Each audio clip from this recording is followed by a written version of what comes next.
দক্ষিণী চলচ্চিত্রের lady superstar খ্যাতি পাওয়া অভিনেত্রী নয়নতারা 20 বছর ধরে রাজত্ব করছেন। গত 2 দশকে চলচ্চিত্র ক্যারিয়ারে ধারাবাহিকভাবে বক্স অফিসে হিট ছবি উপহার দিয়ে আসছেন। সেই সঙ্গে দক্ষিণ ভারতীয় ইন্ডাস্ট্রিতে নিজেকে শক্ত অবস্থানে নিয়ে গেছেন তিনি।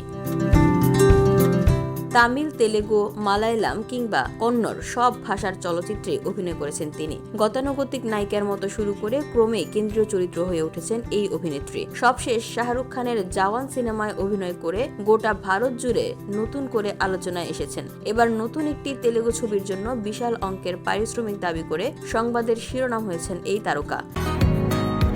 বসুন্ধরা, উত্তরা, বনশ্রী, কুড়িল ও বাড্ডা সহ রাজধানীর বিভিন্ন স্থানে অভিজাত ও অত্যাধুনিক মানের ফ্ল্যাট কেনার এক নির্ভরযোগ্য প্রতিষ্ঠান pleasant properties limited.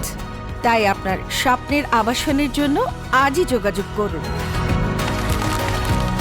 Pleasant properties limited, where destiny matches eventually.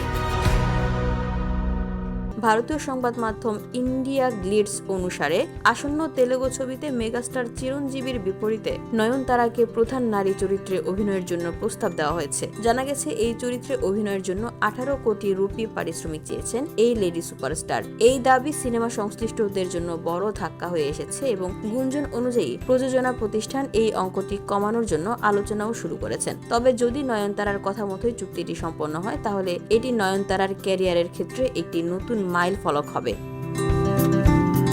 VOD Bangla news desk.